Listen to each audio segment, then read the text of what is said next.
Está começando agora o Conectando Mentes Curiosas, o podcast onde a transformação digital encontra o direito. No ar, mais um Conectando Mentes Curiosas, o nosso podcast sobre tecnologia, inovação e direito. Para quem ainda não me conhece, eu participei de alguns episódios por aqui, mas hoje o meu papel mudou. Hoje eu passo a fazer parte desse episódio como host e a gente está recebendo pessoas especiais para fazer um episódio de estreia de uma série que vai falar sobre o futuro do trabalho. Esse episódio é realmente muito especial porque a gente vai falar de um tema que puxou as discussões sobre como serão as relações trabalhistas nos próximos anos. Hoje a gente vai falar sobre os desafios do trabalho por plataforma digital. E para falar do tema, nada melhor do que convidados muito especiais.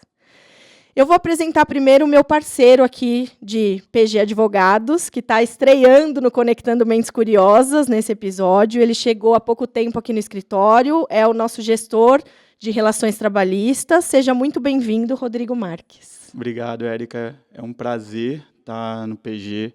É um prazer participar desse primeiro episódio, dessa série que vai ser, sem dúvida nenhuma, um grande sucesso e uma honra estar nesse podcast pela primeira vez. Vamos lá.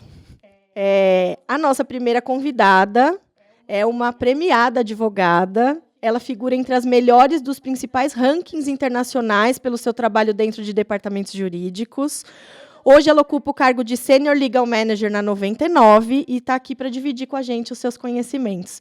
Seja muito, muito bem-vinda, Maria Elisa Belotto Farran. Muito obrigada pelo convite, primeiro de tudo. Estou super feliz de estar aqui com vocês, a gente poder contar um pouco da nossa experiência nesse mundo desafiador.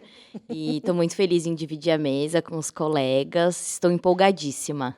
Vamos lá, nós também. O nosso segundo convidado é um jovem advogado que construiu sua carreira dentro de uma das maiores empresas brasileiras de tecnologia. Ele enfrentou todos os desafios de ser pioneiro de um mercado, mas hoje ele está aqui para falar dos desafios do trabalho. Ele é o head jurídico do iFood. Seja muito bem-vindo ao podcast, Paulo Eduardo Pacheco. Muito obrigado, é uma honra estar aqui hoje. Estou muito feliz, estou bem empolgado de dividir a mesa com vocês, da gente falar desse tema que é tão caro para o Brasil e que vai definir o nosso futuro. E já me convidando para os próximos também, que eu tenho certeza que a série vai ser de sucesso e eu quero estar aqui de novo. A gente gosta, sim. Eu sempre falo aqui, quando eu participo, que a gente usa o podcast para fazer compromissos públicos. Já assinei o meu. Tá assinado, tem 2 testemunhas, é válido. É sobre isso, a gente gosta sim, tá bom? Vamos lá, gente. Então, assim, esse é um episódio muito importante, né? Nessa mesa, nós temos 2 empresas que estão mudando o mercado, a sociedade e o modelo de relações no trabalho no Brasil. Já tem alguns anos que a gente vem acompanhando isso, discutindo. Eu mesma tenho participado de várias discussões enquanto escritório que presta serviço para empresas que estão aí sendo disruptivas nos seus modelos de negócio e, consequentemente, nas relações de trabalho que elas firmam, né? Então, eu levantei alguns dados para a gente ter ideia do cenário e para a gente conversar aqui sobre isso. A gente precisa falar sobre isso, como vocês colocaram, né? É desafiador. Então, segundo a Associação Brasileira de Mobilidade e Tecnologia, a Mobitec, mais de 22 milhões de brasileiros utilizam aplicativos de transporte e entrega. Esses dados são de 2023. Então, isso mostra o tamanho deste mercado e do impacto que ele tem, né? Uma pesquisa nacional por amostragem de domicílios, do IBGE, numa cooperação com a Unicamp e o Ministério Público do Trabalho, divulgado em outubro de 2023, calculou que o país tem 2,1 milhões de trabalhadores atuando em plataformas digitais. Desse total, 1,5 milhão, ou 71%, são aqueles que prestam serviço por aplicativo, principalmente como motoristas de passageiros ou entregadores de comida e produtos. Nenhuma coincidência com as empresas que estão nessa mesa hoje. Mas esse grupo inclui também profissionais como tradutores, profissionais de TI, trabalhadores como encanadores, diaristas, pedreiros e qualquer um que ofereça seus serviços via plataformas. Outros 628 mil atuam em plataformas de comércio eletrônico. Por esses dados, a gente tem uma dimensão de que o crescimento dessas plataformas trouxe uma alteração significativa para o mercado e para a vida das pessoas. Mudamos um comportamento social, né? Então, vocês podem comentar resumidamente o modelo de negócios do iFood, da 99, qual a diferença em relação aos modelos tradicionais? A gente sabe que hoje essas empresas também não são mais, apesar de serem conhecidas como plataforma que intermedia transporte, plataforma que intermedia entrega, né, de comida, enfim, já está muito maior do que isso, né? Já tomou outras proporções. Então, vocês podem comentar um pouco disso para a gente entender a dimensão dessas empresas na sociedade e no mercado? Bom, eu vou começar falando uma introdução que eu sempre faço quando eu vou falar do nosso modelo de negócio. E quando a gente precisa conectar o nosso modelo de negócio com o direito. A gente escuta muito que o direito é lento. Mas o direito ele não é lento. O direito ele surge com a própria sociedade, né? E o que acontece muitas vezes é que esse conjunto de normas que vai regulamentar os fatos dessa sociedade, eles acontecem depois. Porque os fatos eles são muito mais rápidos do que a regulamentação por normas. E o nosso modelo de negócio é exatamente isso, e é o que a gente vê. A gente é muito rápido no modelo de negócio, os fatos acontecem, e a regulamentação vem tentando preencher esse vácuo existente dos fatos que já aconteceram. Se eu fizer o recorte para a 99, então, o que é a 99? Tem um estudo da FIPE que mostra, né, que a 99 contribuiu indiretamente para o PIB com 54 bilhões de reais, Uau. sendo 84% desse valor só nos últimos 3 anos. Que desde o início das suas operações no Brasil, e isso foi em 2018, que é super importante lembrar que apesar da 99 existir há muito tempo, houve um investimento da Didi e a posterior aquisição dela que permitiu a reformulação do aplicativo e o lançamento da categoria de intermediação de viagens privadas. Foi depois desse investimento e dessa aquisição da Didi que a plataforma passou a ser responsável pela geração de 1 milhão de trabalhos e intermediou 3,7 bilhões de corridas, acumulando um total de 28,7 bilhões de quilômetros rodados. E é óbvio que eu estou lendo esses dados, porque eu não teria a menor capacidade de lembrar de tudo isso para falar para vocês. A 99 ela é presente em 1.600 municípios, então a gente está falando de muitas corridas. Né? São 50 milhões de usuários, são muitas corridas, muitos usuários, e nem sempre a realidade foi como a gente viu. No recorte da 99, quando a gente fala de intermediação de transporte por aplicativo, a gente está falando de uma atividade reconhecida por lei. Ela foi reconhecida em 2018 pela Lei 13.640, mas que também, em 2018, há uma decisão muito importante no STF, no tema 967, que foi uma relatoria do Barroso, que permitiu e reconheceu a licitude desse modelo de negócio. E, principalmente, traz em sua fundamentação a base desse modelo de negócio que não é de transporte, o que é muito confundido pelo judiciário até hoje. Então, imagina que a gente está falando de um modelo de negócio que existe desde 2018 e um dos nossos principais desafios é sempre mostrar para o judiciário e para outros agentes que a gente não é uma empresa de transporte, a gente é uma atividade de intermediação de viagem privada, reconhecida, assim, pelo STF em 2018. Então, este é um pouco do nosso cenário de forma muito resumida. Maria, até aproveitando esse recorte que você falou, são números absurdos, assim, que a gente mostra o impacto na sociedade como um todo. E, de fato, essa questão das viagens privadas e tudo. E como que você vê nesse impacto na sociedade, a gente não existindo hoje essa plataforma com tantos números, isso seria possível? Olha, eu vou falar, eu acho que é praticamente impossível. E eu lembro, tem no julgamento da lei de terceirização pela STF, tem um voto que, se eu não me engano, ou é o Barroso ou o Gilmar Mendes, que um dos dois traz exatamente essa reflexão. O que seria hoje da nossa vida sem a tecnologia? Então, o que seria hoje a gente abrir o nosso celular e não conseguir fazer uma pesquisa? O que seria hoje a gente não conseguir se locomover como a gente se locomove, né? O que seria a mobilidade? Eu não consigo imaginar. Eu não consigo imaginar o que seria viver em São Paulo, por exemplo, dependendo só de uma frota de táxi. A gente não tem frota suficiente para atender a demanda, né? Um dos maiores desafios do nosso mercado é o supply, né? Você ter muita quantidade de motorista para atender uma grande demanda de usuário. Imagina retirar isso. Para mim, é o sinônimo do atraso. A tecnologia existe, a gente precisa encaixá-la na realidade e, óbvio, com o desafio de amparar todo mundo, né? Então, não é também aquele avanço a qualquer custo, de forma alguma. É você trazer um equilíbrio, uma proteção. Nesse local que a gente está falando de fala aqui, de uma série de trabalhadores que precisam, óbvio, ser protegidos, mas sem pedir avanço. E é muito interessante, porque o STF fala isso no tema 967, quando ele reconhece a licitude, fala na decisão da lei de terceirização, sobre reconhecer esses novos modelos de negócio como novas formas de trabalho, possibilitar esse avanço econômico, né, que faz parte, eu sempre falo isso, é um princípio constitucional.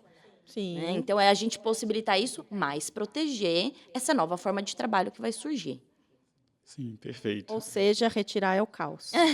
Deixar de existir é o caos. E vamos falar do iFood agora, que a gente sabe que também essa pergunta a gente já nem vai fazer mais. Retirar é o caos. Só porque eu já estava preparado para responder essa pergunta. A sua vai ser diferente, vai ser mais desafiadora.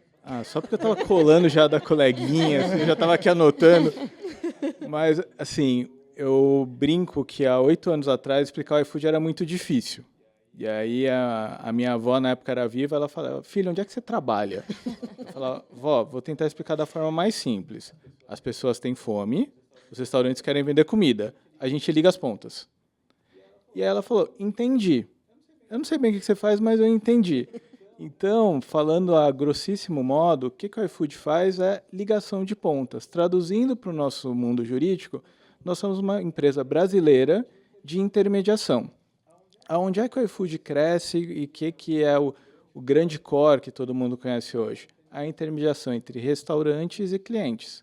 Então, estou com fome, entro na plataforma, tem um grande cardápio, como carinhosamente a gente brinca, uma praça de alimentação virtual, que você encontra praticamente tudo que você quiser e conecta 2 das 3 pontas que são os pilares do iFood. O nosso terceiro pilar, que aí a gente faz o que a gente chama de dupla intermediação, são os entregadores. Então, a todo momento, o que a gente faz? A gente conecta a cada pedido 3 pontas, o cliente, o estabelecimento e os entregadores. Hoje, o iFood trabalha com 3 grandes unidades de negócios. A mais conhecida é de restaurantes. Além disso, a gente tem a divisão de groceries, que dentro dela a gente tem mercados, adegas, farmácia, pet shop e shopping, que hoje a gente coloca algumas lojas que não tem relação com comida, não tem relação com alimentação, e estão ali com a gente também. E recentemente a gente foi a público para falar do iFood Pago, que é a nossa nova vertical que está ligada com todo o braço de fintech. Então, qual que é a ideia no final do dia? Fomentar o crescimento de todo mundo que está envolvido dentro da nossa parceria. Muito legal. E que a gente possa efetivamente garantir o melhor cenário possível para estabelecimentos, para clientes e também para os entregadores. E aí, copiando a coleguinha, que eu sei que você não deixou ela roubar, mas até homenageando a Maria, que eu também não vou decorar dados, gente, mas assim... Ainda mais dados assim, então... Exato. E assim, né, a gente também fez a pesquisa com a FIP, e em 2022 a gente teve impacto de 97 bilhões no valor bruto da produção Brasil, geramos 873 mil postos de trabalho e 0,53% do PIB brasileiro foi movimentado através da gente. Traduzindo para hoje, a gente tem mais de 300 mil restaurantes cadastrados conosco e mais de 300 mil entregadores ativos, ou seja, pelo menos alguém que fez uma rota por mês, que efetivamente estão conosco e estão conseguindo gerar renda e oferir ali um rendimento básico mês a mês.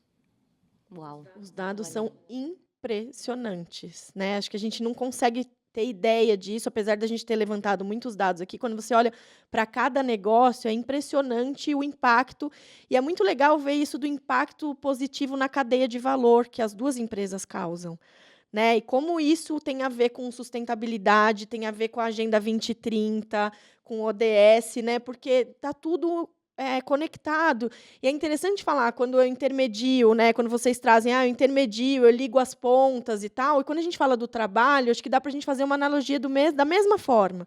A pessoa precisa trabalhar, mas ela precisa atingir o público dela. Sem essa plataforma, ou ela não consegue, porque ela não consegue nem prestar esse serviço, e ela não consegue também chegar no passageiro ou em quem precisa da entrega, né? Então, assim, se a gente pensar dessa forma, fica tão claro de entender qual é a relação desse profissional com a plataforma, e qual é o tipo de vínculo que se estabelece, né? Que é o que a gente vai discutir um pouco aqui hoje, e nessa proporção que ele toma, o quão é benéfico a gente olhar para esse novo modelo de trabalho e pensar melhor nele, como a Maria falou, de tem que ter proteção sim, mas vamos entender que tipo de proteção ele precisa, né, para ser sustentável. Então, acho que é sobre isso. Esses números que vocês trouxeram já dizem muita coisa para a gente sobre para onde estamos indo e quais são as necessidades, né, para esses desafios. Se a gente olhar um pouco mais ainda para dado, porque acho que hoje não tem como, né, a gente não olhar para dado quando a gente pensa em qualquer tomada de decisão ou impactos, tem uma pesquisa, Futuro do Trabalho por Aplicativo, que foi realizada em 2023 pelo Datafolha, a pedido do iFood e de uma outra empresa que intermedia transporte por aplicativo, em que foram ouvidos 1.000 entregadores e 1.800 motoristas ativos nas duas plataformas entre janeiro e março de 2023.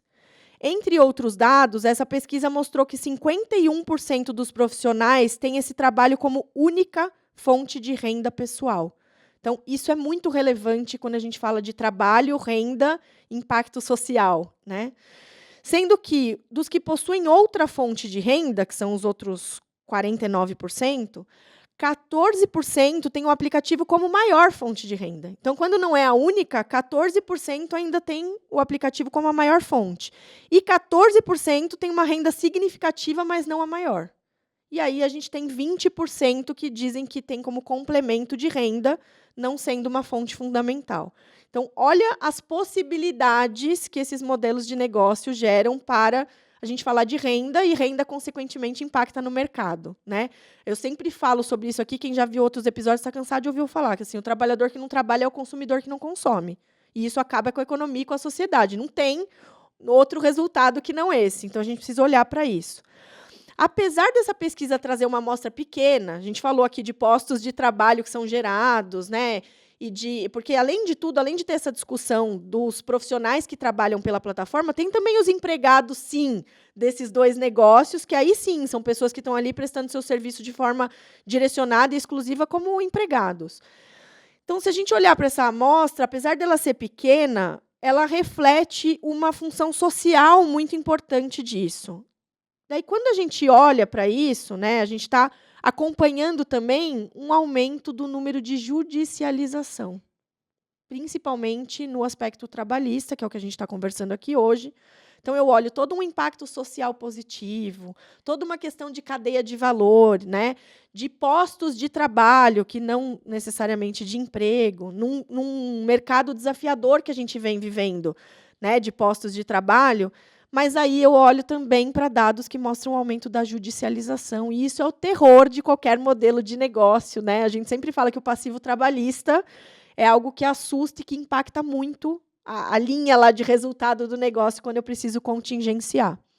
Então, apesar de estar muito claro esse modelo de negócio das plataformas digitais, a gente tem também um levantamento da Data Lawyer, que é também de 2023, de que quase 40 mil trabalhadores por aplicativos foram à justiça desde 2014, em ações que disputam valores na ordem de 3,17 bilhões de reais. Então, a gente falou aqui dos números que esses negócios faturam e movimentam na economia, mas também a gente está falando de um passivo que foi gerado ao longo dos últimos anos, um passivo trabalhista muito expressivo e desafiador. Os dados também mostram que a Justiça do Trabalho vem rejeitando a maioria das ações que buscam vínculo de emprego, Então, a gente tem cerca de 8,1 mil processos improcedentes, 3,2 mil atendidos parcialmente e outros 10 mil processos extintos por acordo entre as plataformas e os trabalhadores. Queria que vocês comentassem um pouco como vocês têm lidado com esse passivo, com essas demandas, né, que pedem o reconhecimento de vínculo de emprego, quando, na verdade, a gente está falando de novas formas de organização do trabalho. Então, queria que vocês comentassem um pouco o impacto que isso tem causado e como vocês têm lidado com isso no judiciário. Quem vai? Vou começar, então. Tá bom. Olha, eu começo aqui falando o seguinte. O Brasil tem uma cultura litigiosa muito grande. Então, se a gente tirar o olho exclusivamente de ações trabalhistas, muitas vezes você pode medir um modelo de negócio bom pela quantidade de ações que ele vai ter. Então, nem sempre é um mau indicativo. Você fala assim, olha, se você tem muita ação judicial, significa que seu negócio está crescendo. Porque num país como o Brasil, é quase que impossível você ter um bom negócio funcionando com um número baixo de ações judiciais. Porque nós somos um país litigante. Então, Trabalhista, então, é impossível. impossível. Então, Diante da quantidade de pessoas envolvidas também. exatamente. Então, acho que esse é o primeiro recorte, assim. Somos um país litigioso, sempre vamos lidar com isso, e acho que a forma que a gente tem que olhar é que nem sempre vai ser um mau indicativo. E daí, eu poderia mudar o assunto de hoje falando só de como lidar com esses litígios. Então, Já fica o próximo episódio. exato. Aqui. Então, formas de você, às vezes, se aproximar do seu consumidor que está litigando junto. Então, tornar disso também uma experiência para aquele consumidor voltar para o seu produto ou nunca deixar de usar. Então, mas isso é outro assunto. Para o outro episódio, olha os compromissos públicos. Não, esse eu super vou querer participar, que é algo que eu adoro. Mas, dentro dessa cultura litigiosa, a gente também tem litigância predatória. Então, muitas vezes, e sei que a iFood 99 dividem dessa dor, que é você achar ali um espaço de discussão e se aproveitar dela para lidar com ela. A gente também lida com isso. Então, eu sempre explico muito isso. Nem sempre o que motiva o motorista vir pedir vínculo com a 99 é efetivamente um reconhecimento de vínculo. É algum outro descontentamento. Então, há um descontentamento entre a utilização do aplicativo que leva ele a procurar um advogado e a hora que ele chega naquele advogado vai ditar se ele vai entrar com uma ação pedindo vínculo ou não. Então, a gente lida com esse primeiro trigger, que é o que faz ele buscar um advogado e, dependendo de onde ele cai, é onde ele pede vínculo. Nossa estratégia hoje, se a gente pode falar de estratégia em cada caso assim, é que a gente sempre vai negar o vínculo de emprego porque, de fato, não existe numa relação como essa. Então, a gente pode discorrer característica a característica do vínculo de emprego e eu vou apresentar diversos argumentos para falar que não existe. Mas isso acho que todo mundo já está até cansado de ouvir, né? Não existe, então, essa subordinação, e sei que a gente vai abordar isso um pouco mais para frente, não existe a pessoalidade como ela é citada na CLT e na jurisprudência. Então, a gente tem aí uma lei, que é a 13.640, que dita as regras, né, do modelo de negócio. Se você transferir isso para a pessoalidade, é óbvio que você não pode se fazer substituir na sua conta de motorista. Imagina você pedir um carro, que está falando que é a Maria que vai chegar, e a hora que chega o carro não é a Maria. Você vai entrar nesse carro? É óbvio que não. Então, quando você transfere algumas coisas do modelo de negócio para as características de vínculo, não vão existir. Então, você pensa assim, como eu vou combater isso no judiciário e qual que é a estratégia. E eu acho que hoje a gente já chegou num momento que já não tem mais muito o que você definir ou se defender na base. Então, eu não acho mais que é individualmente que vai se combater essa judicialização. Agora que o assunto está no STF, é de baixo para cima. Então, é educar o judiciário na melhor forma de fato, entender o modelo de negócio e uma coisa que eu tenho falado muito, e mostrar os impactos econômicos de uma decisão em contrário. E isso me surpreende muito negativamente nas últimas decisões que a gente vê a respeito.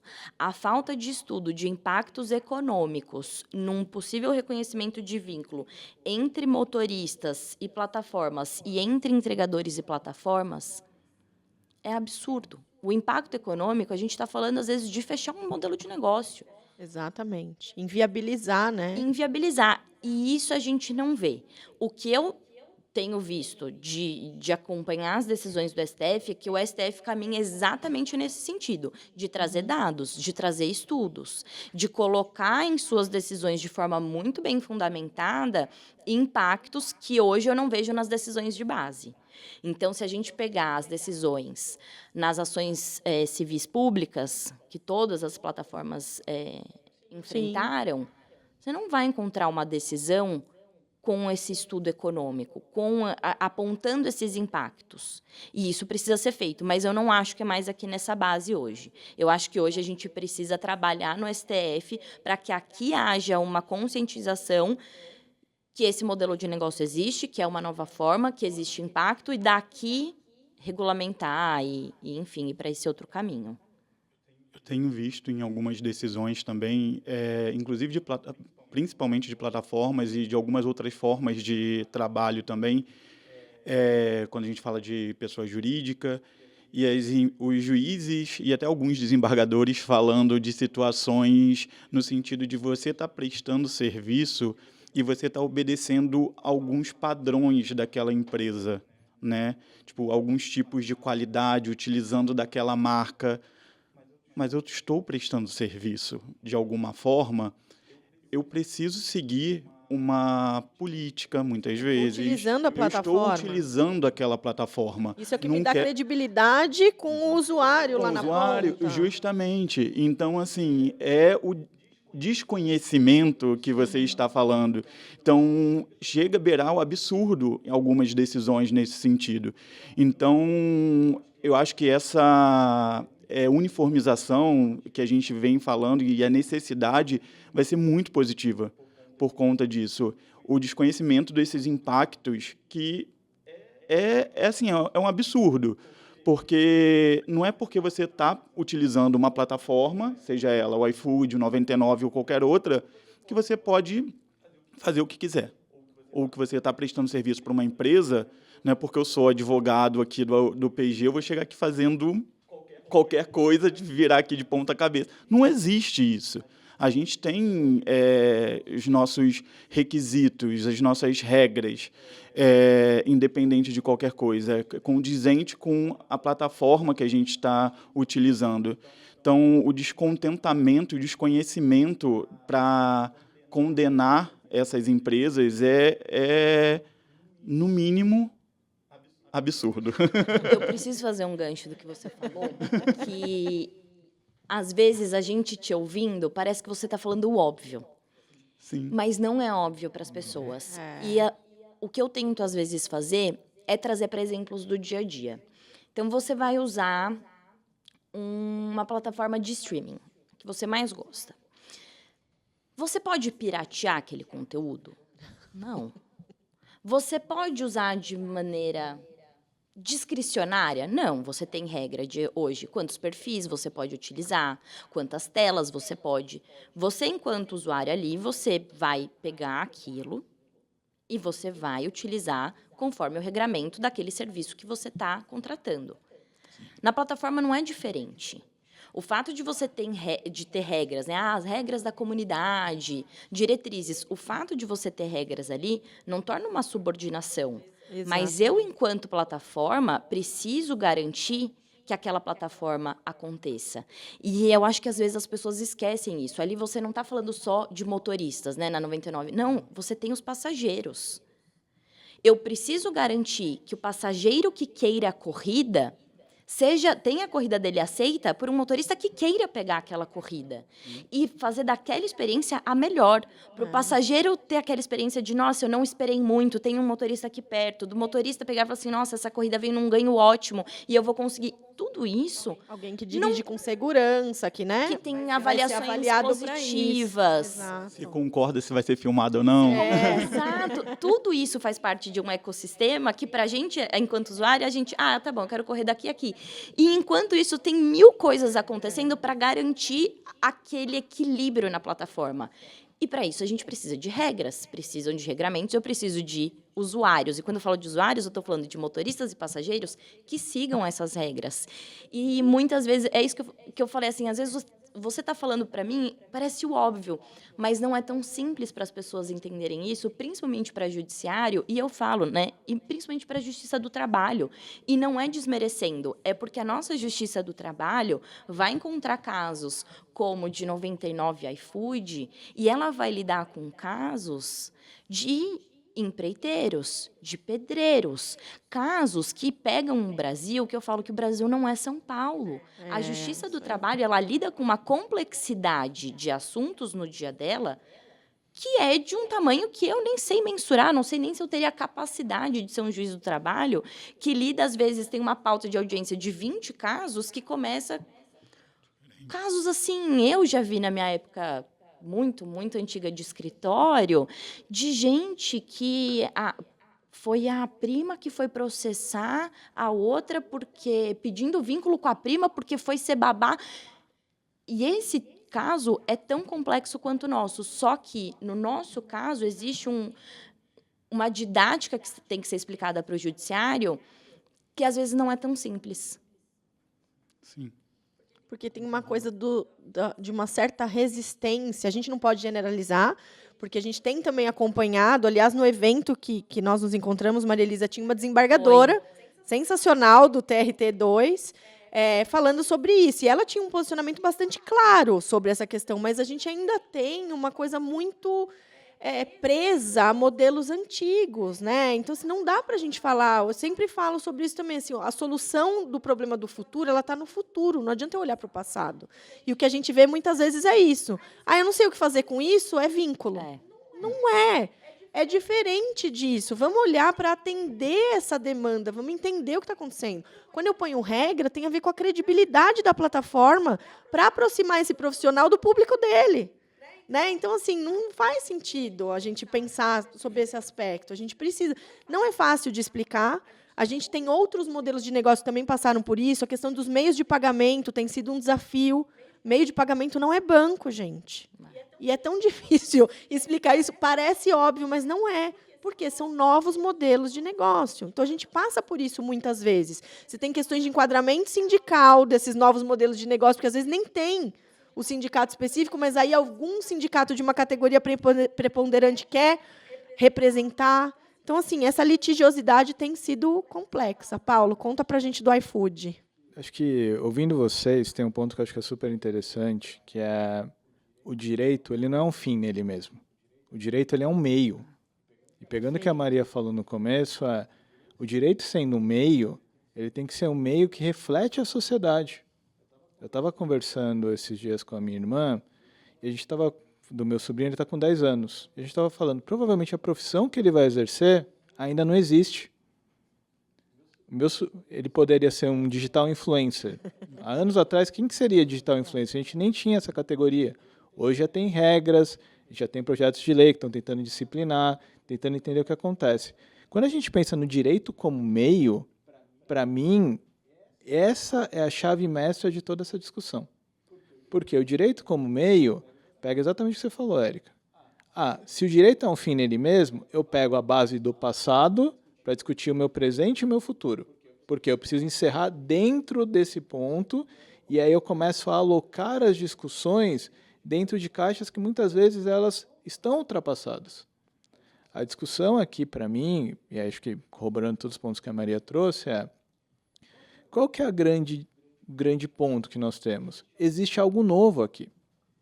Quando existe algo novo, primeiro de tudo, eu tenho que dialogar, eu tenho que trazer contexto. Perfeito. Eu tenho que trazer as pessoas para a mesma base para a gente poder falar sobre esse assunto.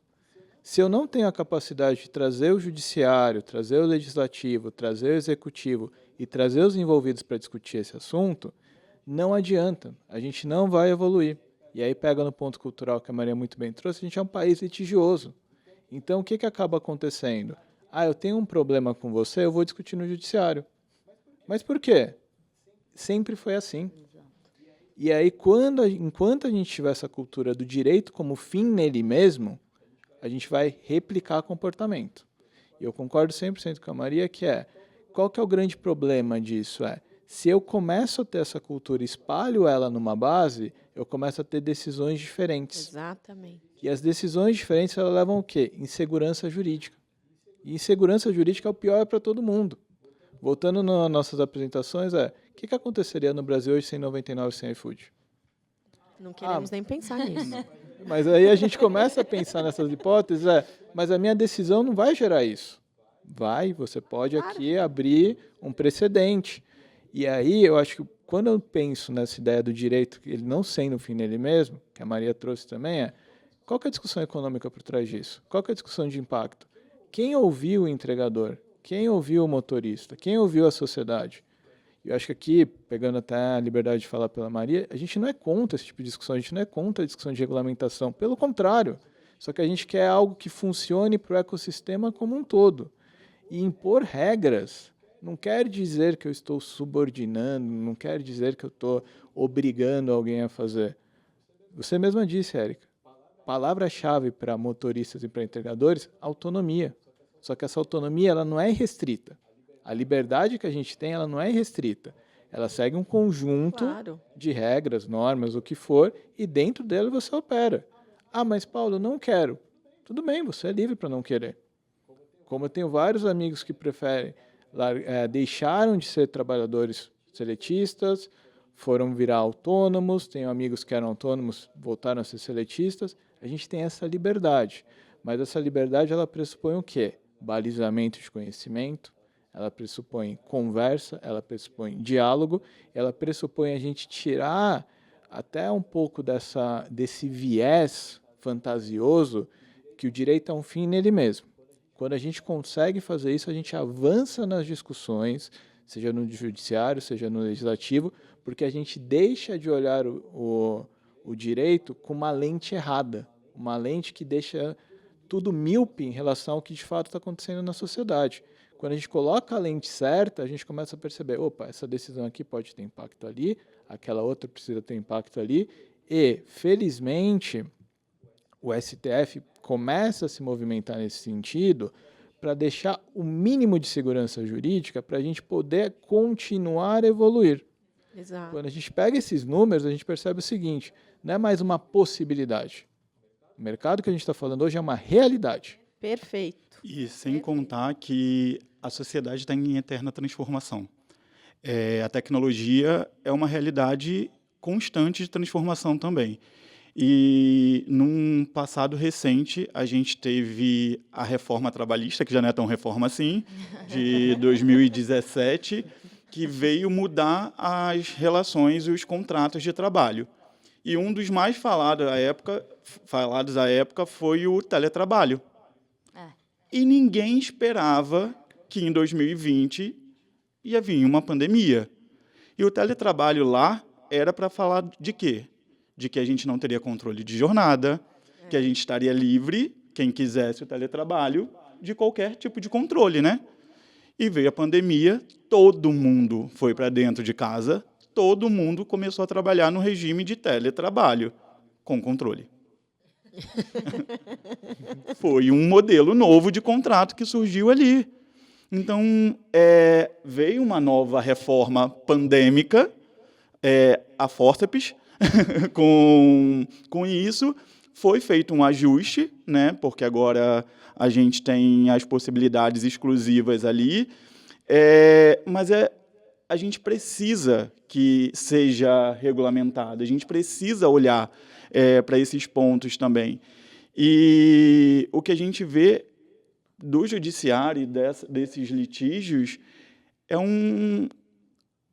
uma questão negativa em determinados pontos, e a gente sempre volta a esse ponto da subordinação por si só, né? E aí eu acho que a gente precisa olhar para o futuro e pensando agora nessas decisões agora É urgente. é urgente nessas decisões do urgente. STF. E acho que nem é olhar para o futuro, é olhar para o presente. A gente já está vivendo, o que o Paulo colocou é muito importante. É a realidade. Não é uma previsão, será assim. Está assim, é assim, e não tem volta. Né? Não tem volta porque é retrocesso, simples assim. Não é que não tem volta porque é um retrocesso em todos os aspectos. E quando a gente fala de análise de impacto das decisões, acho que é importante falar sobre isso. O que eu faço com essas pessoas? A gente viu números aqui, onde 51% tem o trabalho por aplicativo como renda principal. Se eu tiro essa possibilidade, o que eu faço com essas pessoas? É uma questão de política pública, é uma questão de desequilíbrio absoluto do mercado de trabalho, e da renda e da economia. É brutal o impacto, gente.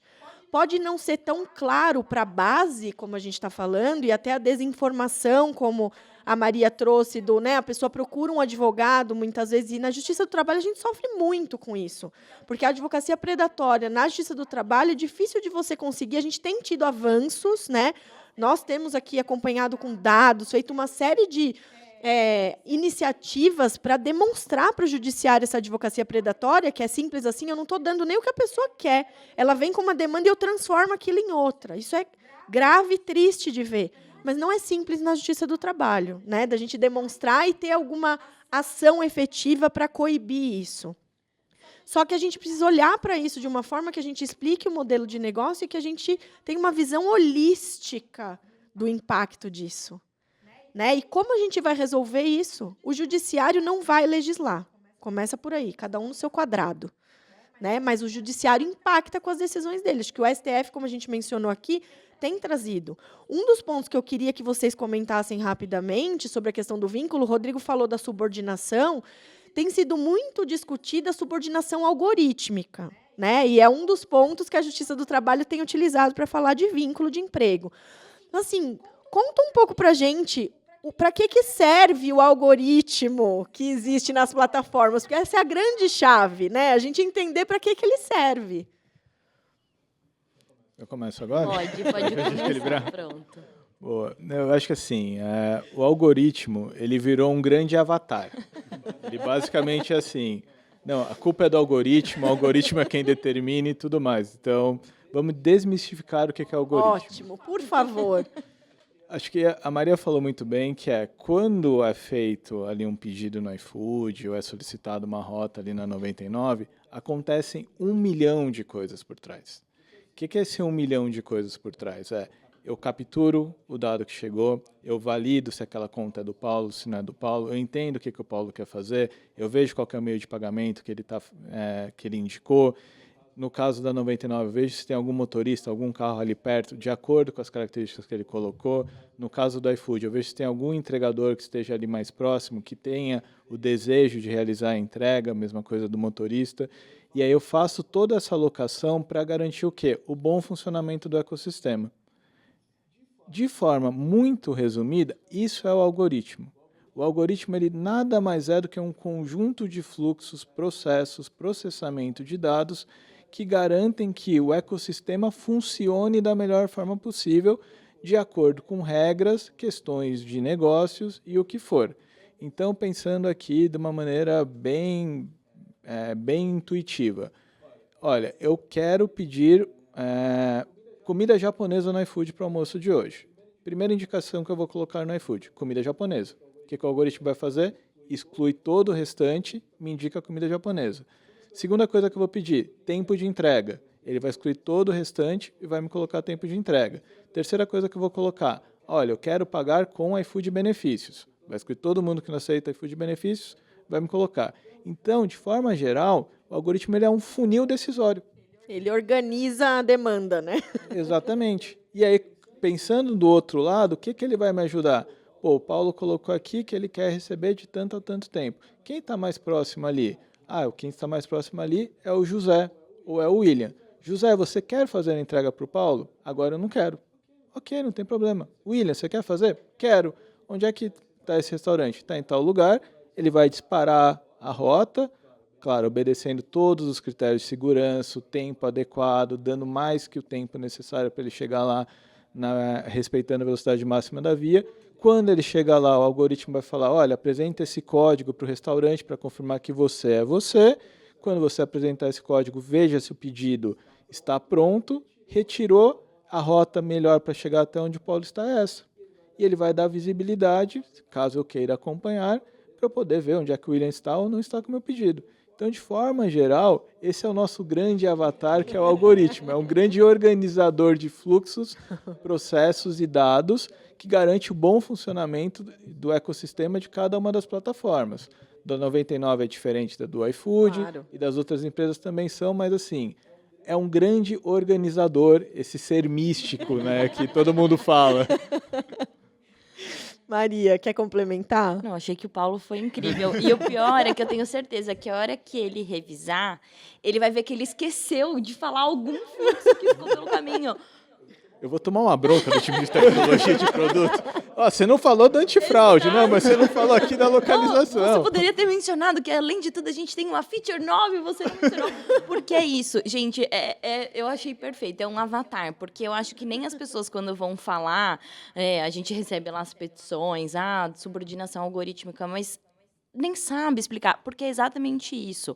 É todo esse ecossistema que existe para a gente fazer funcionar. E coisa que acontece hoje em coisa de 5 minutos, tem tanta coisa. E o Paulo já falou, mas para a gente é exatamente assim, tirando o fato que você não está fazendo ali o pedido da comida. Mas é isso, enquanto você está pedindo a corrida, você quer ir daqui para Pinheiros. Então é isso. Então eu vou tirar todos os motoristas que não estão naquela rota. Eu vou pegar um motorista que quer ir para Pinheiros. Eu vou pegar um motorista que está perto daquele passageiro, porque se eu pego um motorista que está a 10, 15 minutos, é ruim para a pessoa que está esperando e é ruim para o motorista, porque 10, 15 minutos, às vezes ele vai pegar uma outra corrida e que seria melhor para ele. O custo dele também de deslocamento até lá para pegar esse passageiro, então né? Não é viável. Exato, então é tudo isso. Eu não vou falar dos fluxos, porque eu vou esquecer e vão brigar comigo também. E agora que você falou, para não tomar bronca, e tudo isso por trás está cheio de AI, está cheio de modelos preditivos que começam Trabalho a criar... árduo da tecnologia, Nossa, né? Exato. Porque hoje, o que acaba acontecendo, né? Quando a gente coloca tecnologia, quando a gente coloca AI, a gente consegue maximizar ainda mais isso que a Maria e a gente está falando. Porque como é que eu sei que aquele motorista quer ou não quer ir para Pinheiros? Como é que eu sei que aquele restaurante ele serve bem ou não serve? Com fluxo de avaliações. E a gente está evoluindo para chegar no momento em que, assim, o que a Maria mais pede, falando especificamente do iFood? A gente está começando a fazer testes que, por exemplo, não sei, vou chutar aqui. A Maria gosta muito no almoço de comer comida italiana. Para que eu vou exibir para ela comida mexicana na hora do almoço? Então, isso também faz parte do algoritmo. O algoritmo, no final do dia, é o avatar da experiência, otimização de fluxos e N processos, produtos Segurança. e dados de segurança, que quando a gente começa a tentar colocar tudo dentro do mesmo bolo, ele vira esse grande ser místico chamado algoritmo. E acho que, assim, do nosso lado, que muitas vezes as pessoas falam, então isso é uma subordinação, é que isso é bem mal entendido do fato de, mas aquele motorista está ali, ele tem que pegar aquela corrida. Não, não é. Primeiro que existe o aceite, ele pode ou não pegar aquela corrida. E quando aquela corrida chega para ele, é porque tudo isso já foi avaliado. Então, é isso. Você vai abrir a 99, você vai escolher a sua categoria. Inclusive, tem a categoria nova de carros elétricos. Então, você vai lá, você vai escolher... Eu já usei. Demais. Mas é isso, você vai escolher a sua categoria. Se, às vezes, tem motoristas que ele está em 2 categorias. E se tem, às vezes, uma categoria que ele vê que não vai render uma boa corrida em dinheiro para ele, ele não vai pegar aquela corrida. Então, acho que isso, às vezes, é mal interpretado de uma subordinação, mas porque isso as pessoas não têm essa visibilidade gigantesca. E que nem a gente tem, porque realmente tudo muda muito rápido. A gente é empresa de tecnologia. Então, é teste de tecnologia atrás de teste de tecnologia para sempre melhorar a experiência e você tornar seu produto mais atrativo, para você querer mais pessoas correndo com você, para você querer mais motoristas dentro da plataforma. E tudo isso muda muito. Eu acho que, às vezes, é muito mal interpretado por uma subordinação que não existe.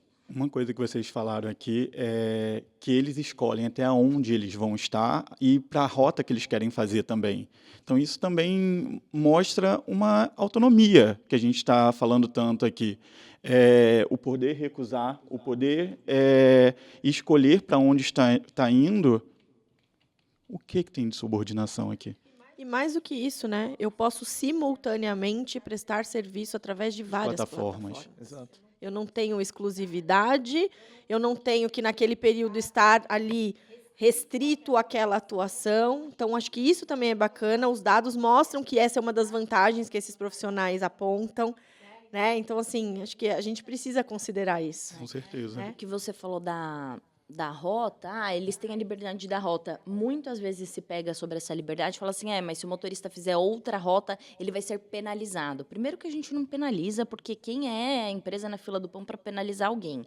Mas existe uma preocupação com segurança. Sim. Então, se você tem uma rota pré-definida pelo aplicativo e, de repente, aquele motorista começa a fazer uma rota completamente diferente, isso vai dar um alerta de segurança. Não só pelo passageiro, mas pelo motorista também. Sim, pode ter uma pessoa diferente. Foi o que a Érica estava falando. O modelo de negócio ele não é uma coisa única. Existem diversas preocupações, inclusive de políticas públicas. A gente é um país que tem uma taxa de criminalidade alta. Sim. Então, se eu tenho uma rota, às vezes, pré-definida, e o motorista ele foge completamente daquela rota, 1000 coisas podem estar acontecendo ali. Isso não torna aquele motorista subordinado à plataforma, porque eu virei para ele e falei assim, olha, o que aconteceu? Você saiu da rota? Não. Ali eu estou alimentando a minha inteligência do aplicativo para saber o que aconteceu. Tem alguma obra? Teve algum incidente de segurança? Teve uma greve de caminhões que parou ali? E você conecta muita coisa para melhorar. O passageiro pediu para ele fazer uma rota diferente, ele atendeu. Exatamente, porque ele não quer... Pode ser tanta coisa, né, gente? Tanta coisa, então é isso. E às vezes, se você começa a pegar essas nuances de, mas se ele não obedece a rota. Não é isso, não é questão de obedecer a rota. Você está, na verdade, avaliando uma outra perspectiva, que é a de segurança, por exemplo. Exatamente. E eu acho que pegando até o gancho que você falou, Rodrigo, tem um passo que eu daria antes. Além dele poder recusar ou não a rota, ele também pode simplesmente ficar sem logar. A gente está falando de uma situação que, assim, eu posso logar hoje, voltar daqui a 60 dias e está tudo bem. Então, assim, como é que a gente pode discutir uma questão de subordinação algorítmica de uma pessoa que verdadeiramente a obrigação dela é, a partir do momento em que você voluntariamente decidiu logar, que você voluntariamente decidiu aceitar uma rota, você tem que seguir um conjunto de normas que, como a Maria muito bem disse, impactam em questão de política pública, segurança e bom funcionamento. É muito diferente esse tipo de discussão quando a gente tenta encaixar ela dentro de uma ideia de subordinação clássica de comando e controle. Mas se eu falar alguma coisa, eu vou ser penalizado. Mas ele muito bem falou, a gente não penaliza. É uma questão de segurança. O exemplo que ela trouxe no começo é perfeito. Aceitou a rota, tá lá, Maria. Aí chega eu. Mas, opa, peraí, tem alguma coisa errada, gente.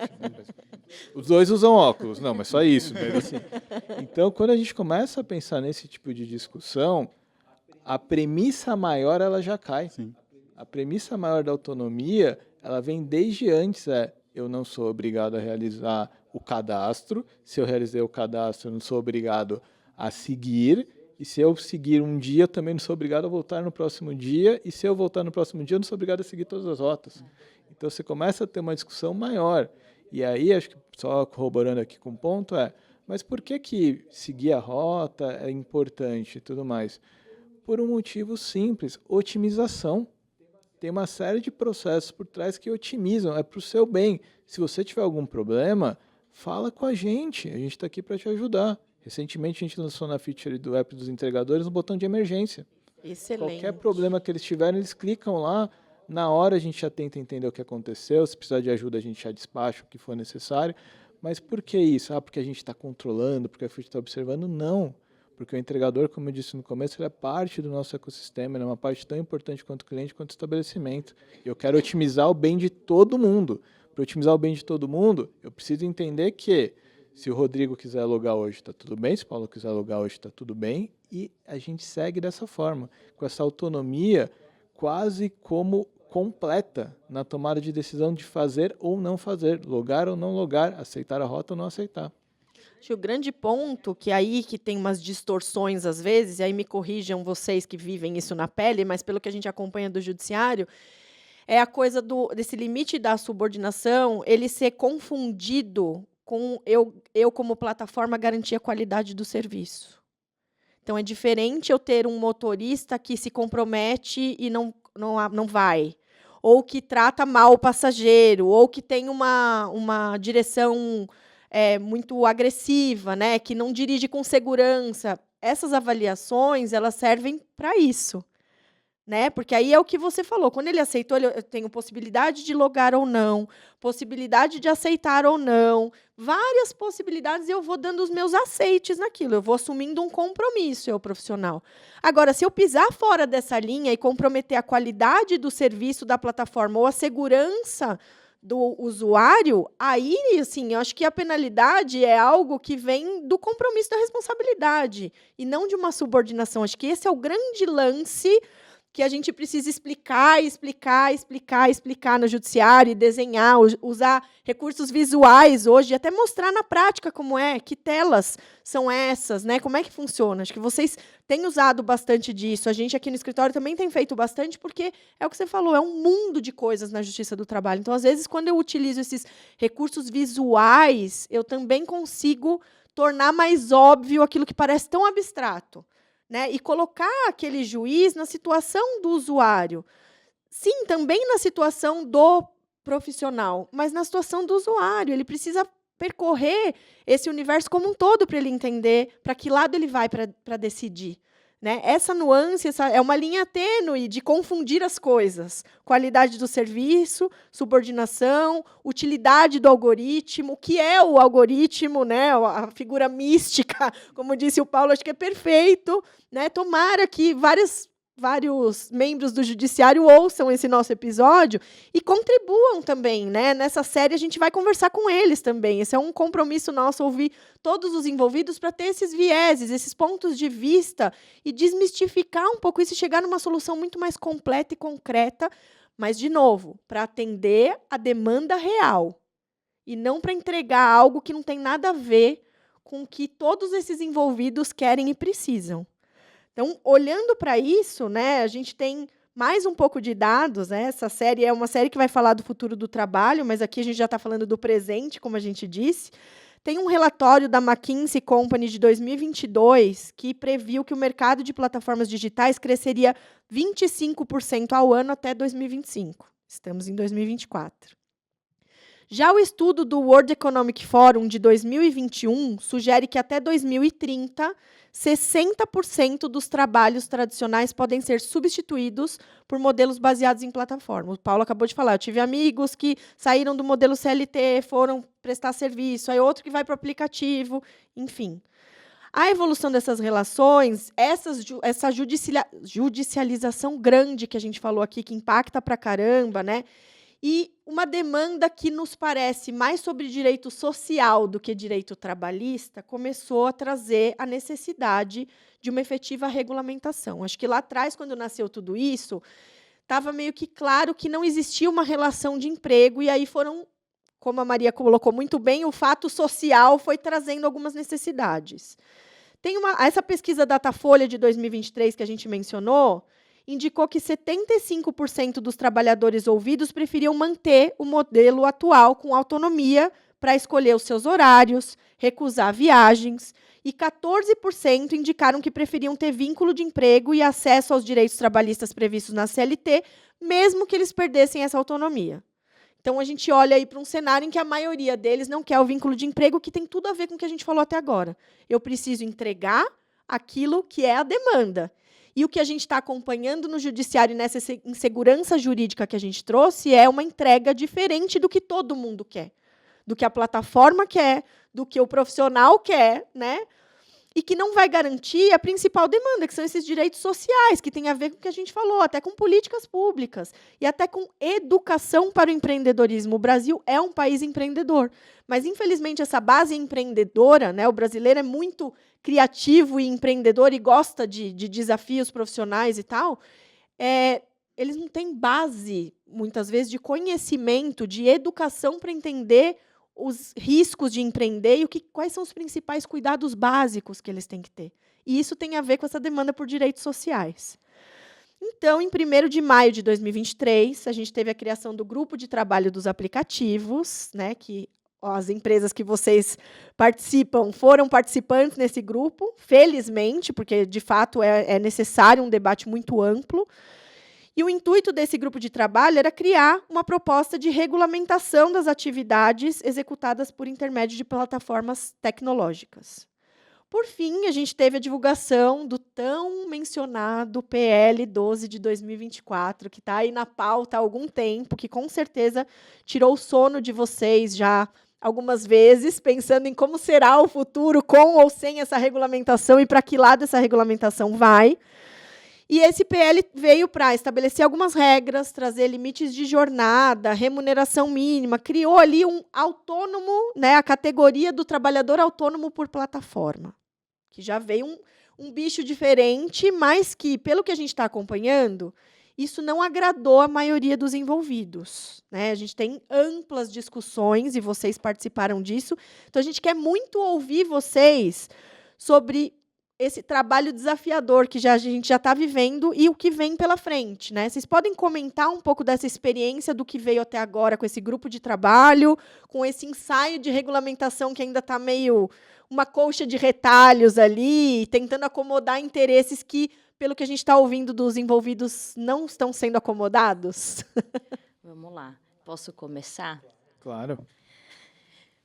Sua introdução foi perfeita. Então, a gente tinha esse cenário de dualidade, né, na Justiça do Trabalho. Então, algumas decisões reconhecendo vínculo, outras não. Uma pressão de alguns grupos de interesse político grande, em que esses trabalhadores tivessem pelo menos algumas contrapartidas, e somado ao momento atual do governo, que era reforçar e fortalecer novamente sindicatos que foram escanteados nos últimos anos no Brasil pelo governo anterior. Então, este conjunto estava por trás de quando o grupo de trabalho foi estabelecido. Então, em 1º de maio, quando foi feito esse grupo de trabalho, a gente tinha representante das empresas, e daí a gente tinha, no nosso caso, foi a Mobitec, que é a associação que a 99, a iFood e as outras empresas fazem parte, e o representante dos trabalhadores, que foram representados por meio de sindicatos.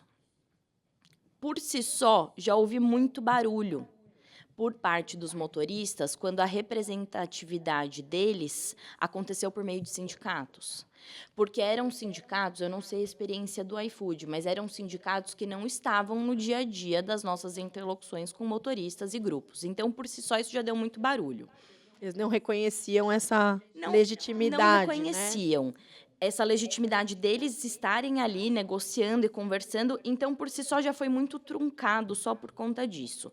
E eu já cheguei a falar algumas vezes, para a gente foi um momento que parecia que a gente não avançava. Então, a gente sentava em mesa e discutia, e vamos falar sobre projeto de lei, porque a intenção era essa, né, do grupo de trabalho, é chegar ali em conjunto, propor um projeto de lei para levar para a presidência, porque não é a minha área, mas do pouco que eu sei, é muito melhor você levar um projeto de lei que partes, entre aspas, opostas chegaram para você defender no Congresso, do que levar um projeto de lei que ninguém concorda com nada.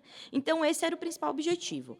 E era muito frustrante, porque a gente sentava e conversava e colocava texto para cá e texto para lá, e toda vez que voltava, tá bom, vamos levar, parecia que voltava 10 passos para trás. E daí eu falo, isso para mim mudou muito quando a gente entendeu que existiria no projeto de lei uma nova previsão sobre representatividade sindical. E daí, quando a gente entendeu que isso não sairia da mesa, a gente conseguiu avançar. Porque, como eu falei no começo, a intenção nunca foi não ter nenhuma proteção. Ao contrário, a proteção para o trabalhador ela é essencial.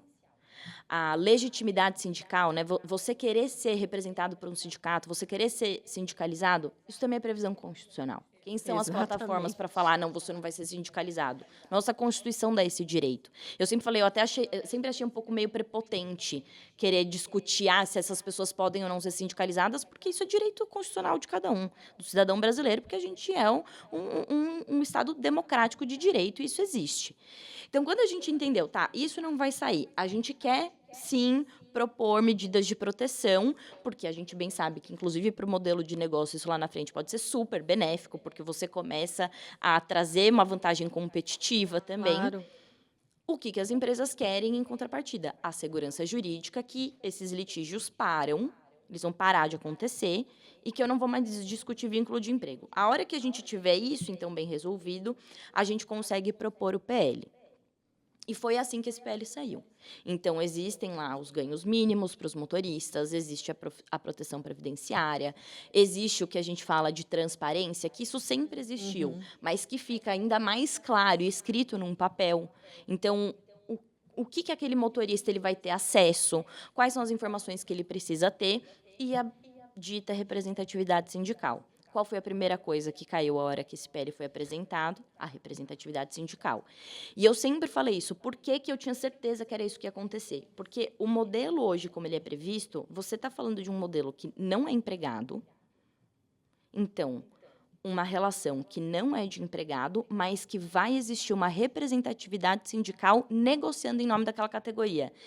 Eu perguntei isso, acho que para todas as pessoas que eu conhecia. Isso já aconteceu na história? E alguém falou assim, não, é a primeira vez. E apesar de eu achar super legal da gente ser pioneiro na discussão, dá uma baita insegurança. Você falou assim, como que eu vou negociar? Sim. Como eu vou negociar com uma categoria que não é empregada da primeira vez?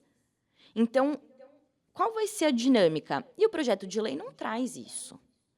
Hoje, ainda existem, acho que, 2 comissões para o projeto de lei passar. Acho muito difícil que a versão final não traga de volta a representatividade, porque foi a contraprestação que foi a contrapartida que foi feita lá atrás. Eu acho muito difícil. Como isso vai ser? Eu não faço a menor ideia. Por um lado, é bom que os nossos empregos estão sempre garantidos, né? Eu falo assim, vai estar garantido, porque a hora que chegar essa jabuticaba, a gente vai ter que ver como vai ser. Isso é ótimo. Mas eu não faço ideia. Eu não faço ideia.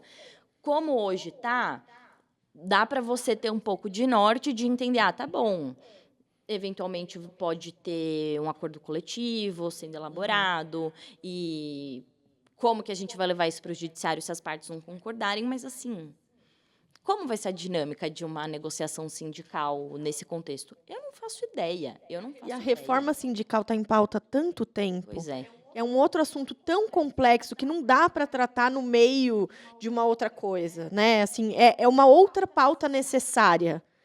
Então, assim, não dá para misturar, mas de fato é uma coisa ali que é um obstáculo para a gente pensar nesse meio do caminho da regulação, né? Exatamente. E aí, Paulo? Eu acho que tem um ponto super importante sobre a discussão de regulação, que é a gente está falando de um público extremamente diverso. Acho que a gente cai numa armadilha quando a gente define entregadores e motoristas. Acho que esse é o primeiro grande ponto que a gente tem que falar. Eu tenho motoristas que complementam renda, que, como você bem colocou, Érica, que vivem como a principal fonte de renda fazendo isso, da mesma forma que entregadores, idades diferentes, gêneros diferentes, São Paulo é diferente de Rio de Janeiro, é diferente do interior. Então, acho que o primeiro grande ponto que a gente tem de discussão na regulação é como lidar com todas essas diferenças. Dando alguns passos atrás, o iFood se mostra favorável à regulação desde 2021, que a gente está tentando dialogar com governos diferentes para falar sobre esse tema. E a gente sempre cai nesse problema. Não, mas aí vocês querem discutir como se fosse... todo mundo é entregador. Não, é diferente.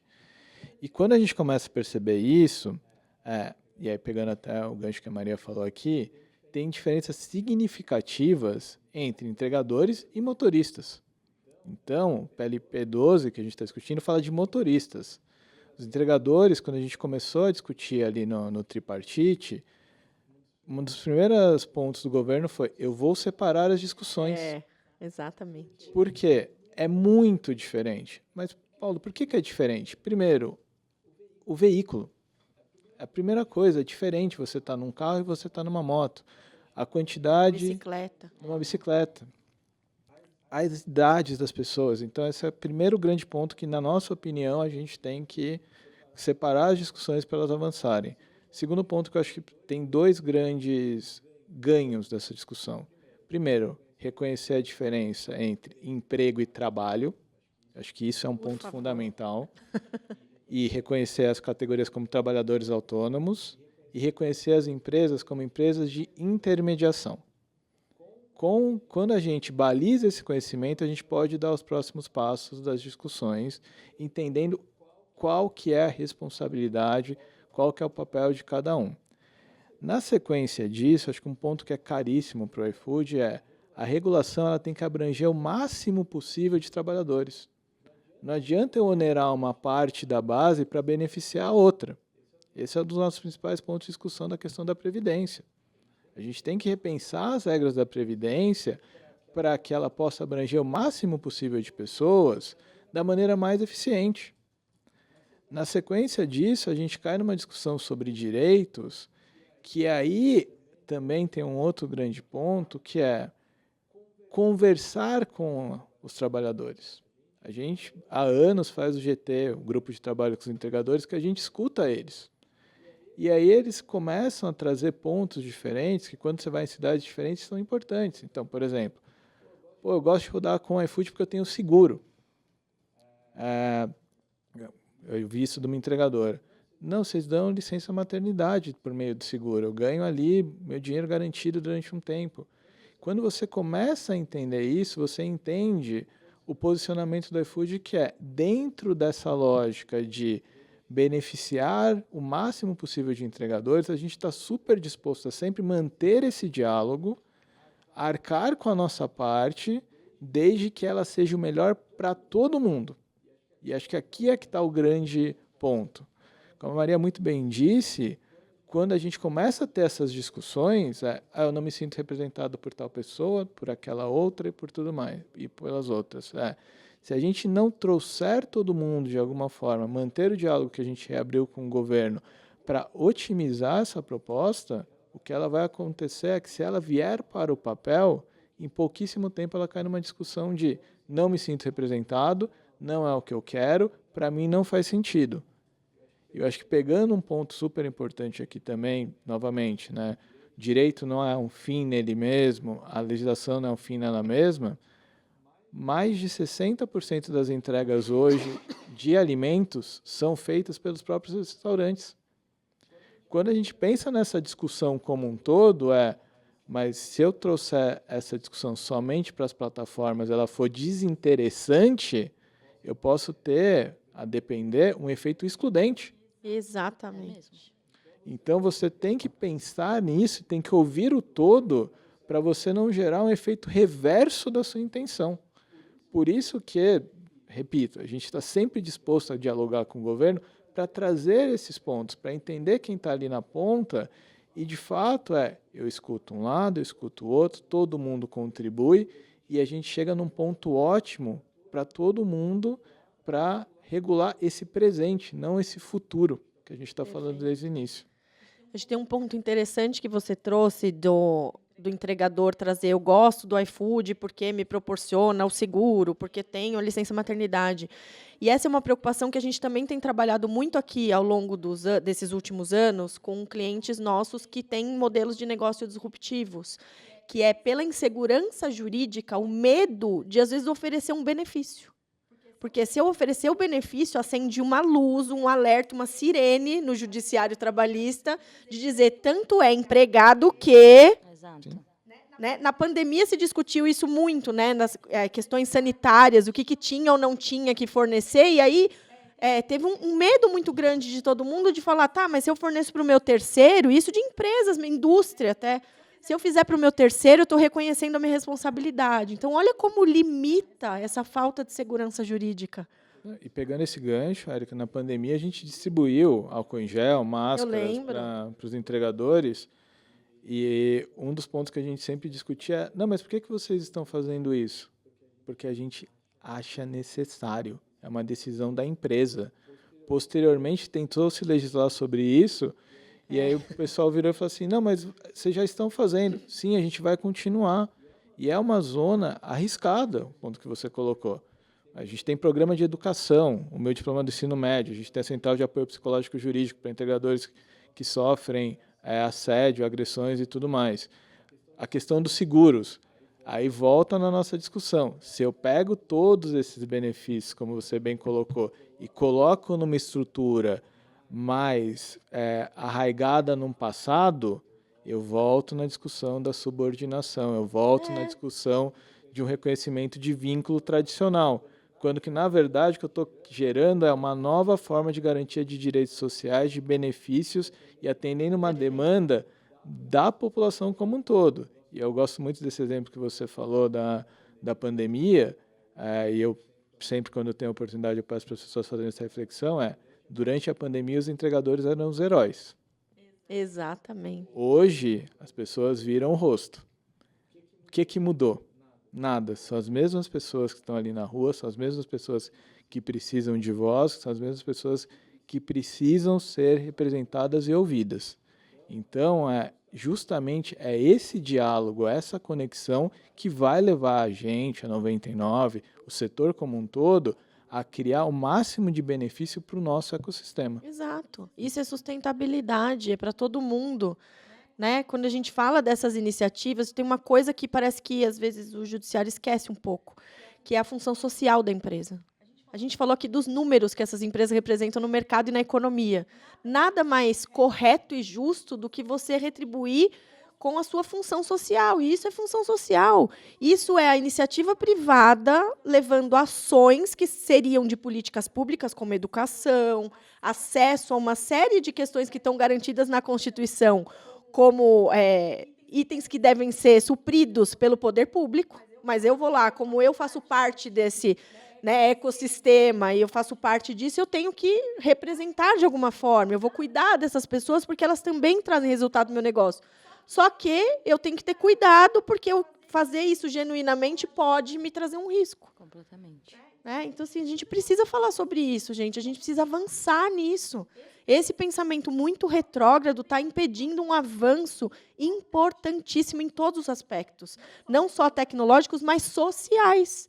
Porque veja o que podia ser esse universo de novas oportunidades do mercado de trabalho e que está ali todo mundo se segurando porque não sabe para onde vai. Mas eu acho que isso acontece exatamente porque a gente está nesse momento que ninguém quer tomar o partido da decisão. É isso. Então, a gente tem no STF o recurso extraordinário pautado em repercussão geral, que está lá, esperando tomar uma decisão. A gente tem um projeto de lei que, muito bem como o Paulo falou, é dividido. Tá? A gente está falando de motoristas de plataforma, que também não andou. E uma coisa que eu concordo, assim, 200% com o que o Paulo falou. Tem uma coisa que as plataformas estão fazendo há um tempo, que eu acho que não foi considerado quando foi ter essa discussão sobre a regulamentação, que é ouvir os entregadores e ouvir os motoristas. Então, é engraçado que você trouxe o ponto do seguro. É um dos do ponto que mais atrai os motoristas na plataforma. Saber que eles têm o seguro ali para cada corrida que eles fazem. Saber que, se algo acontecer, eles vão estar protegidos por aquilo. Isso é importante para eles. E isso a gente não sabe porque foi ontem que falaram para a gente. Porque há anos as empresas têm essa iniciativa. Porque a gente escuta ativamente. E daí, quando você vai colocar numa mesa que vai regulamentar o trabalho dessas pessoas, quem que de fato você ouviu? Que pesquisa você conduziu? É o que eu falo da falta que eu sinto de estudos de impactos, de ouvir essas pessoas. E daí as plataformas, as empresas ficam aqui correndo, buscando e trazendo esses números, e trazendo esses dados, e trazendo essas informações, e elas são utilizadas de uma forma que não pega todo o potencial do que você poderia levar, do que você está tirando ali. Então, é isso. Mas o entregador, ele quer a proteção previdenciária? Eu tenho certeza que ele quer. Mas ele quer só isso? Ele não quer só isso. O motorista, ele não quer só uma proteção previdenciária. E isso é o que o governo ele precisa fazer para qualquer um que é cidadão, não porque ele é um motorista ou um entregador. Ou porque ele é empregado, só. Exatamente. Essa proteção previdenciária ela tem que existir de qualquer forma. O que mais você tira dessa regulamentação, que é isso, as empresas, o que elas querem? Segurança jurídica. Acho que é o ponto principal. Eu quero segurança jurídica. Todo o resto, como que você embala de uma forma que você não está vendendo o mínimo? Proteção previdenciária é o mínimo. Como que a gente vai fazer isso acontecer? Ok. E todo o resto? E todo o resto quem vai falar, talvez não esteja naquela mesa de negociação, que como o Paulo muito bem colocou, o Brasil é gigante. A gente está falando de uma diversidade de pessoas gigante. São muitas São realidades. muitas né? realidades. Coloca essas pessoas, conduza estudos para levar essas informações e pautar as regulamentações com base nisso. Ia falar exatamente isso. O Brasil é um país de dimensões continentais, com seus vários sotaques. A gente está aqui na mesa comprovando isso. Então, são realidades completamente distintas. Além dos sotaques, do tamanho, a gente tem plataformas completamente diferentes. Temos motoristas, temos entregas aqui de alimentos e N outras formas dentro do iFood, mas temos, como a Érica falou, tradutor, a própria Get Ninjas, eu consigo contratar uma banda para o casamento, pelo Get Ninjas, por exemplo. Então, tem várias outras realidades que as pessoas não estão ouvindo quem está usando essa plataforma. E a gente está falando aqui de quem utiliza para prestar o serviço, mas tem um impacto social na sociedade também. Quem está usando do outro lado. E a gente já falou aqui algumas vezes, como que seria a vida sem iFood, sem o 99, sem outras plataformas hoje, sem conectar. E aí, a tecnologia, vamos falar do WhatsApp, por exemplo. Como que a gente está instantâneo hoje? Como? Não existe. Então, acho que precisamos de olhar para esses direitos, para essas observações, mas deixar de conceder, olhar para esses trabalhadores e não dar, por exemplo, esses seguros para esses motoristas, não dar os seguros, tipo, o que está fazendo eles ficarem ali? Entendeu? O que está fazendo ser a única renda deles? Entendeu? Porque como usuário, e usuário quase que diário, eu escuto, de ambas plataformas, inclusive, eu escuto de motorista falar, não, eu faço isso aqui só nas minhas férias do meu emprego. Eu faço isso aqui quando minha esposa está de férias. Eu faço isso aqui, tipo, dia X ou dia Y. Então, a gente vê a realidade, a gente vê como que funciona.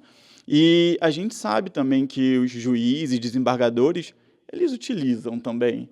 Pode não ser na frequência que a gente usa, mas é a realidade de qualquer um, se não eles, os filhos, as esposas, os maridos.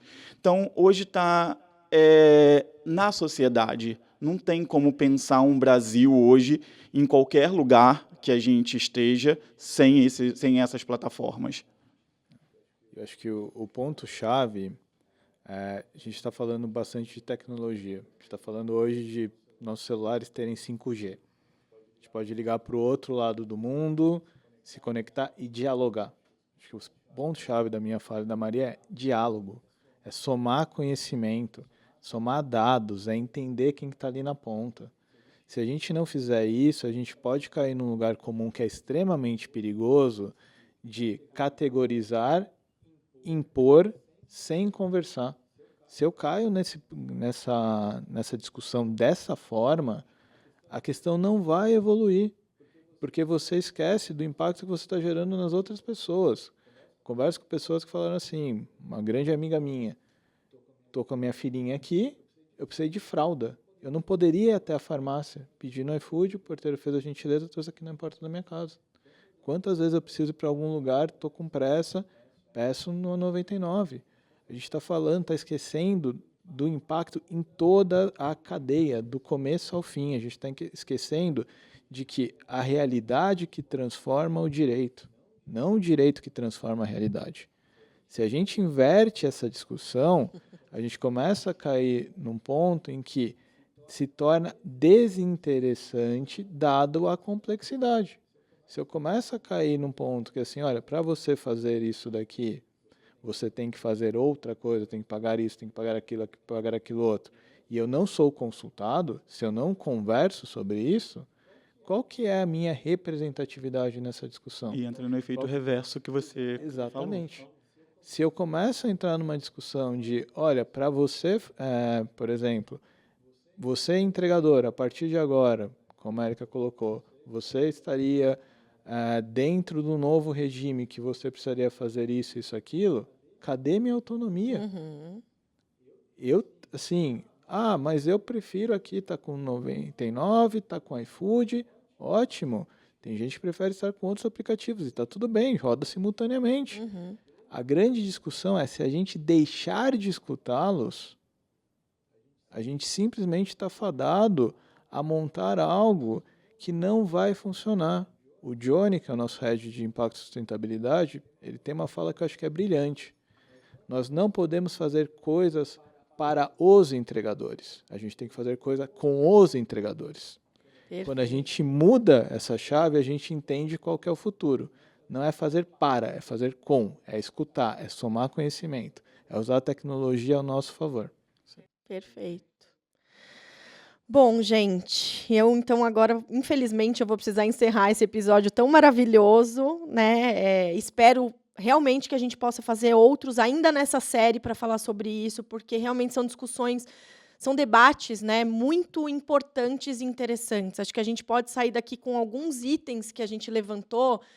Acho que o primeiro deles, o mais, né, importante, é falar da importância do diálogo, mas de um diálogo genuíno, de um diálogo inclusivo e diverso, para a gente entender e colocar na mesa todas essas diversas realidades do Brasil e do mundo, né, porque isso não é só uma questão do Brasil. Depois da gente olhar para isso com um olhar de equilíbrio, com uma coisa ampla, olhando para a cadeia de valor, olhando para todos os envolvidos, olhando para isso de uma forma sustentável. Acho que é um olhar sustentável que a gente precisa ter para ir em busca de uma regulamentação que traga regras e padrões mínimos e que garanta uma segurança jurídica, mas que não limite o avanço nem tecnológico, nem dos novos modelos de negócio, nem das novas formas de organização do trabalho. Acho que aí está a chave do negócio, né?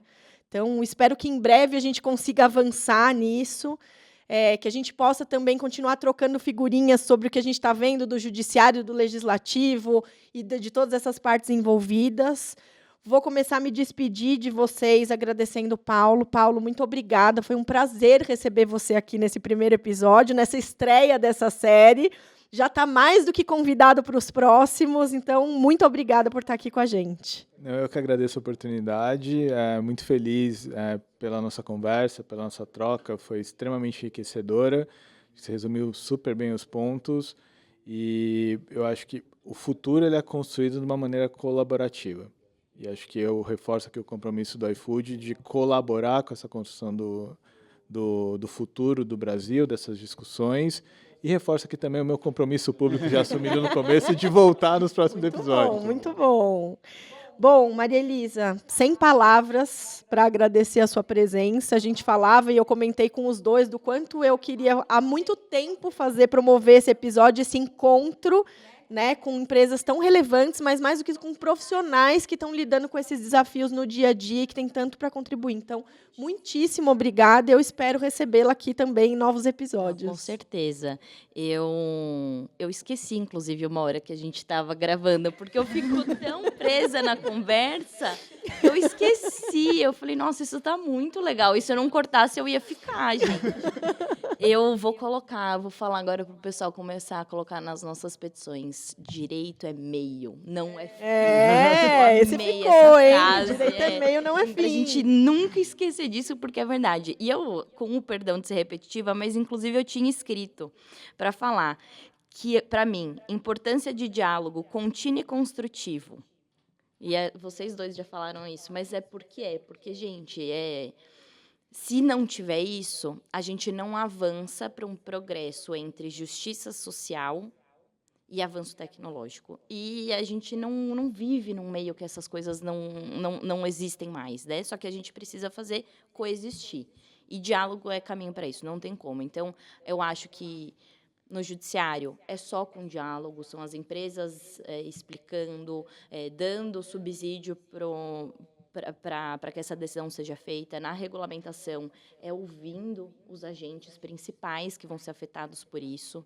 São as empresas, são os trabalhadores. Acho que só assim a gente vai conseguir avançar. E super agradecer, eu adorei. Eu realmente esqueci que a gente estava gravando, porque a conversa foi demais. Que bom. Então, prazer estar aqui. Eu, com certeza, vou querer voltar para os próximos e vou tentar lembrar que eu estou num podcast para a gente ficar firme no Assim tempo. que é bom, assim que é bom, assim que é bom. Rodrigo, muito obrigada por ser meu parceiro aqui. Além de ser meu parceiro no dia a dia para desbravar esses desafios das relações trabalhistas, muito obrigada por ser meu parceiro na condução desse episódio. Estou esperando você também para os próximos dessa série. Tá? Assim eu encerro mais um episódio do Conectando Mentes Curiosas, agradecendo a você que ficou com a gente até o final. Lembrando que você pode ser avisado sempre que tiver um episódio novo aqui, pelo sininho do Spotify. A gente também está lá no YouTube, então corre lá, aciona as notificações para ajudar esse conteúdo a chegar mais longe, porque a gente quer que esse conteúdo chegue muito, muito longe. Já seguiu a gente lá no Instagram? Aproveita, vai lá e segue também, porque sempre tem novidade. Como a gente falou aqui, esse episódio é muito especial, mas tem outros, né? Tem muito sobre inovação, tecnologia, direito, negócios. Você também pode saber tudo que o PG produz de conteúdo seguindo o escritório no Instagram, no LinkedIn, no Facebook.